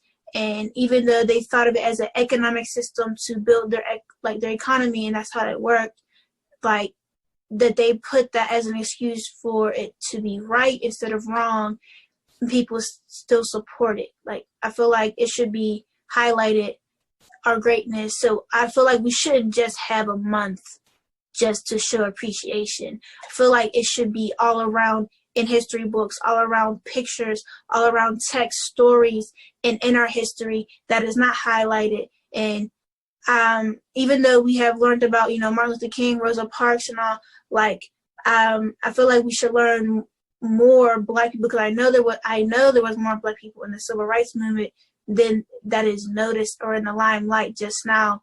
And I feel like that should play a big part in history right now.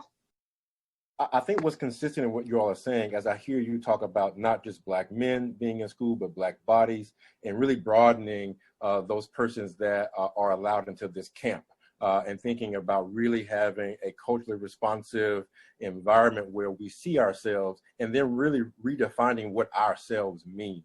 Because for a lot of times, historically, that's been very narrow. And so I want to pivot shortly here. What we've seen during this COVID experience, and I think we've seen it even among the panelists, is that COVID-19 has really illuminated some disparities. There are things that we saw or that we could probably ignore just a bit, but really when school went to online learning, if online learning happened at all, we started to see lots of disparities. And so could you all speak to those disparities, not just in the day-to-day tangible things, but what that might mean for the larger system? What does that mean about what schooling is and for whom schooling is created? Can we talk about that? So I would like to, talk about that a little bit. So I feel as though when the pandemic happened, and if you've seen, the kids who really weren't affected were the kids in, the rich white institutions, schools, etc. Because 9 times out of 10, their parents had Wi-Fi. If they didn't get a computer from the school, they probably had multiple computers in, their homes and etc. But when you look at it on, the Black side, or the people who are in lower income housing, a lot of parents aren't able to afford Wi-Fi. You know what I mean? Or down to the schools only giving a lot of these households 1 computer, and there's 5 children in multiple grades. How do you expect them to even learn, pass, or anything if there's 5 of them, and 9 times out of 10, the oldest one trying to help the rest of them, but they have 1 computer? How does that work? So to me, when the pandemic happened, all it showed was how corrupt. Well, I already knew that our system was corrupt, but how corrupt the school system really is, and who the school system is meant for and who it's not meant for. So, and to keep going there, given what you all have articulated as the depth of work being different pre and post COVID, how does that make you feel? Because at the end of the day, when kids are going to be and scholars are going to be pushed out at 12th grade, and there's going to be this thing called, competition for resources and getting into colleges. And how do you feel, or how do you think many folks who've been on the losing end of this access, how do you think this speaks to their confidence in what they've been able to get? Like when you leave your K-12 experience, how do you feel when you're going to be out in the world relative to what your experiences have been relative to some of your counterparts who may have had more access to more and better resources?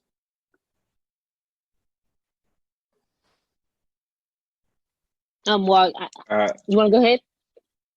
I was just going to say, I'm surrounded by rich white people every single day I go to school. It is a privilege to go to school for the arts. It's a privilege to go to school for acting. It's a privilege to be in the conservatory. It's a privilege to be able to have access to higher education. As someone who is adopted by two white women, it is two white women who have been financially stable. I lived in Homewood, and I was poor. I grew up for the first 12 years of my life living with my biological family. And then immediately when I was 13, I came to Highland Park, and I was put in a family that had financial stability. So when I look at money, and when I look at my counterparts, I have to take that with me too, that I have a privilege and access to these things because I have two white parents. And with that, going to school at a conservatory and being surrounded by very, very rich white folk, it's hard. And that's when I go back to like earlier when I was saying that Black students will never have the same equal opportunity to learn, because I have to carry so many things with me on top of coming into this space to be open to learn. There's so many intersections that I live within that make me act the way I do, that have changed and like formed my perspective around the world. And so I carry all those things in classroom with me, but it's also my job to be using my privilege to undo those things and to really be vocal about tearing down these systems so that we can all eat. Like, no one should have to beg for housing. No one should have to beg for food. No one should have to beg for clean water. These are all necessities. No one should be begging for this. I want to start with Christa in this question, because we've got a lot of questions around making distinctions between people that are policed and policing itself, and how we might have a productive conversation about those differences. It's been said that those who select to be a part of that system are also corrupt or corrupted by that system as well. How do we, looking at the faces on this panel, and the different ages on this panel, how do we have a productive conversation wherein we look at policing as an institution, and can we separate it from the people that wear the uniform? And I want to start that question particularly with Christa, please, if you would. That question has been directed to you several times from the community. So I think that we can have a productive conversation by looking at the police as kind of normal people. Well, I've met a few of my dad's workmates, and I don't look up to them as like, oh, they're police officers. I just look at them as normal people. So they're just pretty much the same to me as regular people. So I think if you talk to them, like get their view, then that'll help. So that's actually, so there's an interesting thing happening here. And I don't think they're necessarily competing ideals. What I'm hearing Harmony and Chrissy say is there are these systems and structures that are in place, and it almost doesn't matter who you are as an individual because of the kind of people that are produced out of these systems and structures, right? That right. It doesn't mean that everybody who signs up to be a police officer is a monster, but it means that, if I understand them correctly, the type of work that they're doing within this institution is such that it almost doesn't matter what their individual choices are, right?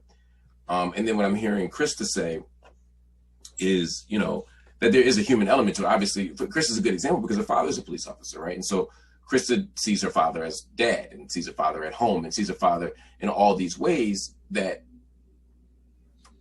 humanize him, but almost every single way that he's humanized is outside the scope of that job as a police officer.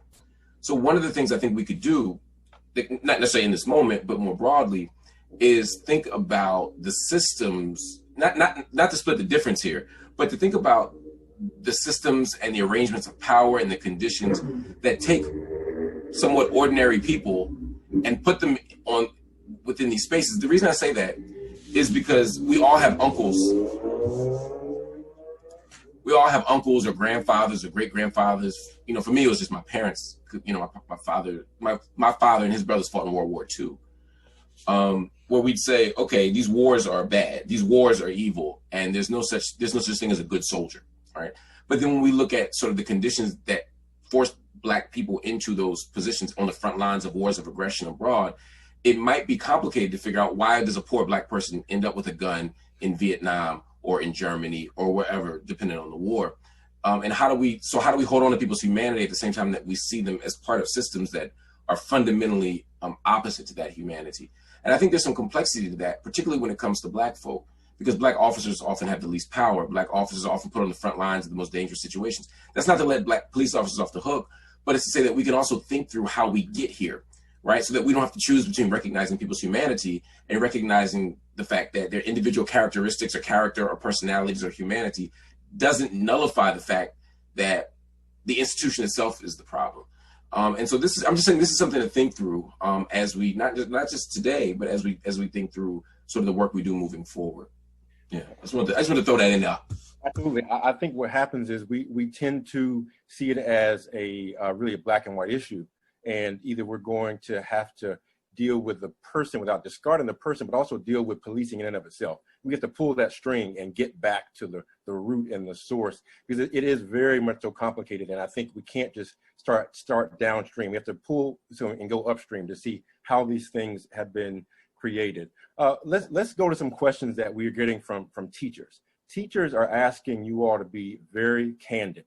They're asking, as you reimagine schools, as we reimagine learning, what do you think, and I know we talked about some culturally responsive things about bringing in more ideas and identities as it relates to Black scholarship and learning about Black culture and Black identities, or really Black contributions to the American landscape and the global landscape. But what should be approached and done much differently? And the educator asked, please be candid. And one of the things they ask about, how do you get particularly white teachers to focus on their own racial biases? They wanted to start there as well. If you're an English teacher and you're reading a book that has the N-word in it, please don't say it, for starters. But Thank you. Also, yeah. I said thank you, like, simple. Yeah.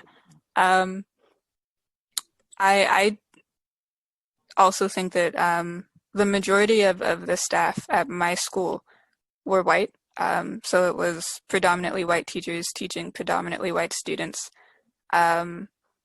I definitely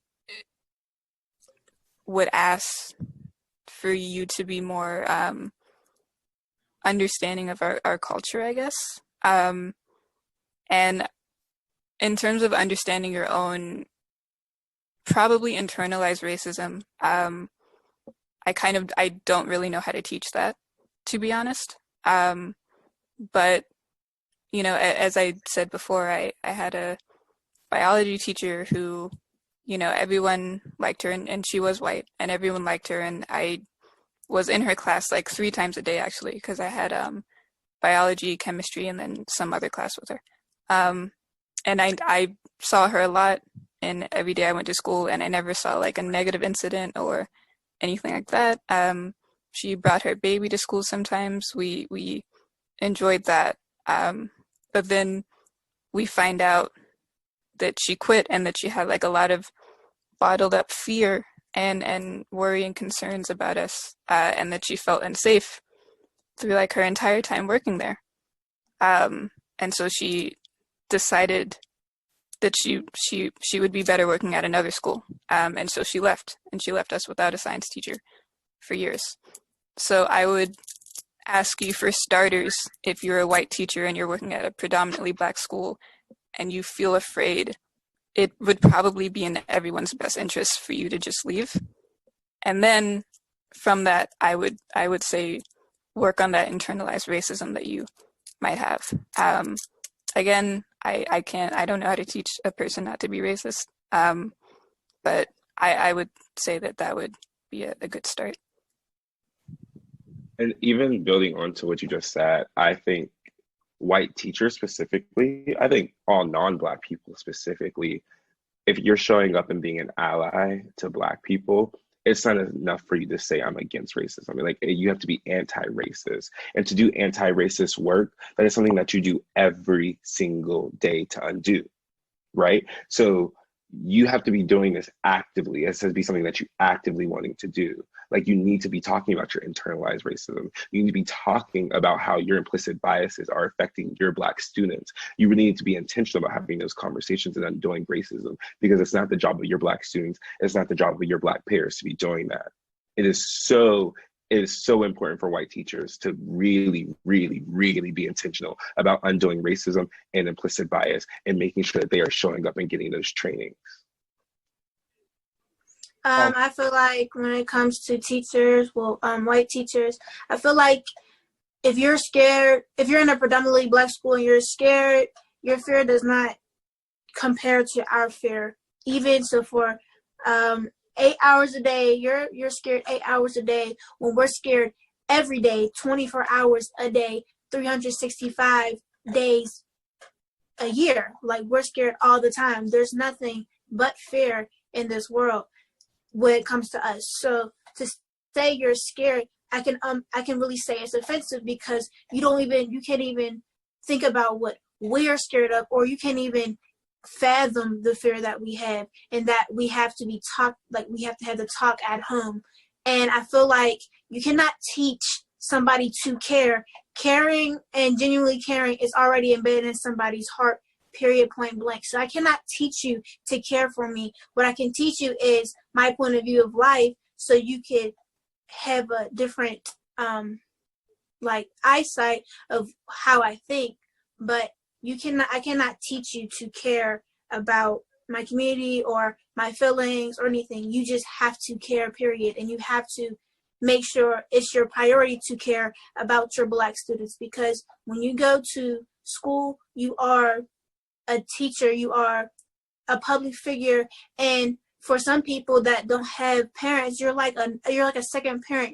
You're like a confidentiality to the kids. And so I feel like you have to take that into consideration, that it's not just your job.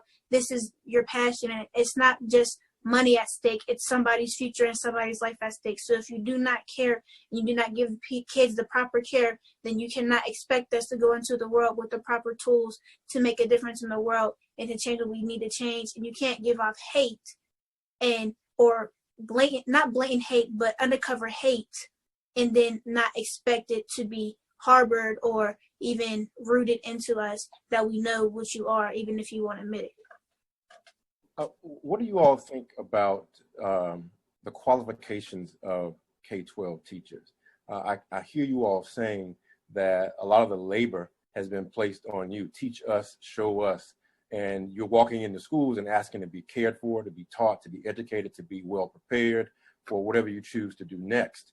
How do we infuse into either a teacher education program, or what should be the qualifications of someone who walks into a classroom, particularly those who walk into diverse classrooms, or particularly classrooms that are that have been historically marginalized, that have been historically underserved and underrepresented? What should be the qualifications of those teachers before they come to you? I think it's one thing to kind of hold these teachers accountable in the classroom, right? And that's something that we should be doing, but I think it's a whole nother to hold these school districts accountable and hiring these teachers. So making sure that before these teachers are even hired, that they're going through these implicit bias trainings, that they're having these racial conversations, so that we know who, like the school district knows who they're hiring before they get into the classroom. I think that a lot of times the hiring process for teachers within school districts is too easy, right? And so you're sending these racist white teachers into a classroom full of Black kids when they've never dealt with Black kids, right? And so everything to them looks abnormal. And this is something that could have been stopped from the beginning. And so I think that the school district needs to do a better job with incorporating these implicit bias trainings and having these racial conversations with all the applicants as a whole, so that we can begin to know our teachers before they hit the classroom with our students. What do you think about students sitting on interview processes? I would definitely agree with that. Like I know one time when I was going in high school, my 11th grade year, they were looking to bring in somebody new as a teacher, and they allow students to sit on the interview process and give their opinion on the applicant And I think that's something that needs to be included within all school districts, because these teachers are coming in to teach these students, right? And if they're not going to get along with these students, or they don't bond well with these students, there's no point of having them in the classroom. Absolutely. We're coming to a close. And so what I want to do is, if you could share in 30 seconds some of your takeaways and something that we should take away. And so we've got people from Des Moines, from all over the world that are looking right now. And so I'll start, I want to start with Nekiya. If you could give us 30 seconds of a closing statement that we should take with us. I would just say that just looking at the different things that are going on in the world, that we need to be aware, we need to act on it for things that, even take place, change, and for things to happen. But looking at it as, us kids, as what we call this teachers, teaching the teachers, I would definitely say that, there are different things and a lot of things that need to change in the school system for the school system to be fair for all children. So the biggest takeaway I would just say from this is that, just be aware of what's going on around the world and, act on it. Christa? Something for teachers that I think they should take away from this is that you should check on your students, make sure your students are doing well. Something that I took away from this is that I believe in Black Lives Matter. I'm all for Black Power, whatever. But I feel like I need to do more, because I'm just saying it, but I'm not doing anything about it. So, I'm saying police officers are good or whatever, but I don't want to, but I'm also for Black Lives Matter. So instead of just being on one side, I need to be on the other side and be all for Black Lives Matter and help them and stuff. Thank you, Chrissy.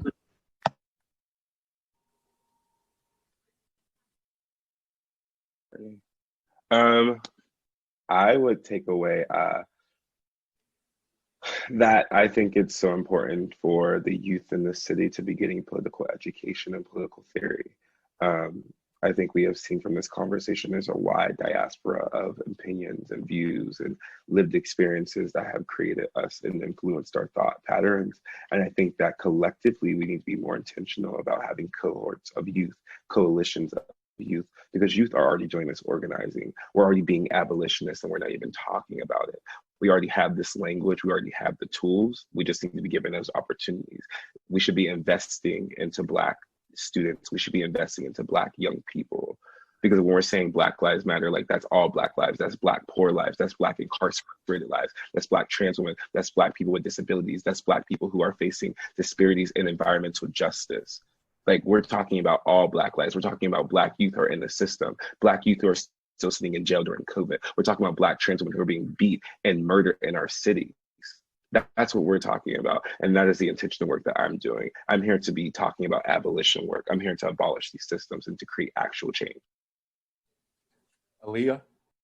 I feel like for teachers, the takeaway for you guys that you could take away from this conversation is show a little bit more sincerity and transparency to your students, and know that this is more than just a job, and don't include your own life situations or your past life situations, because they really will not compare to what we do every single day or even how we feel.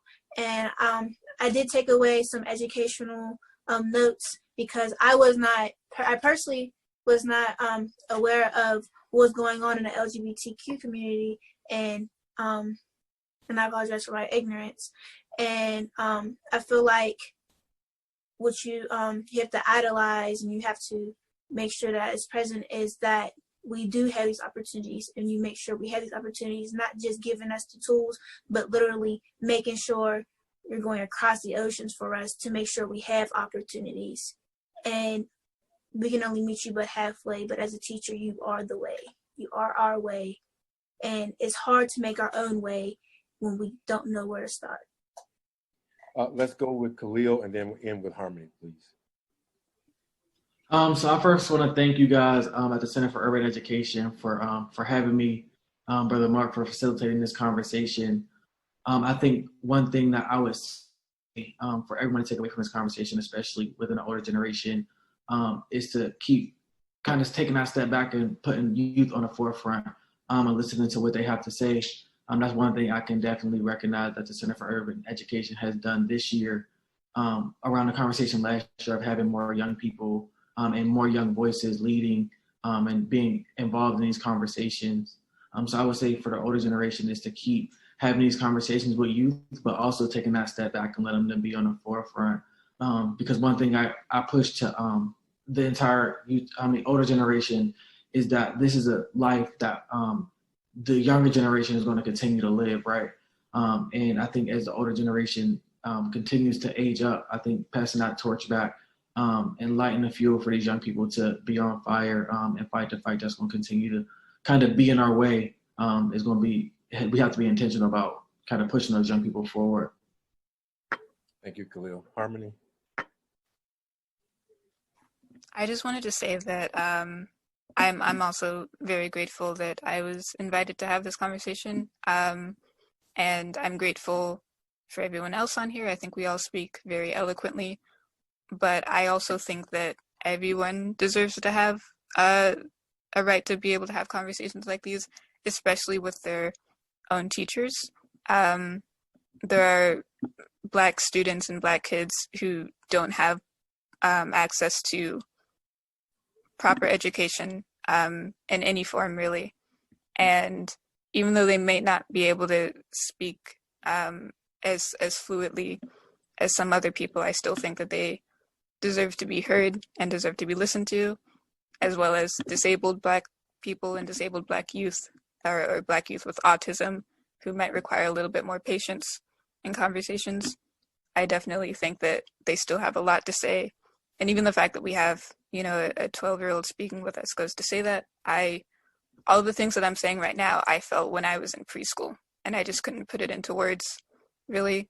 And when I tried to, the white teachers that I had just thought I was, goo-goo gagging or whatever, or just speaking nonsense.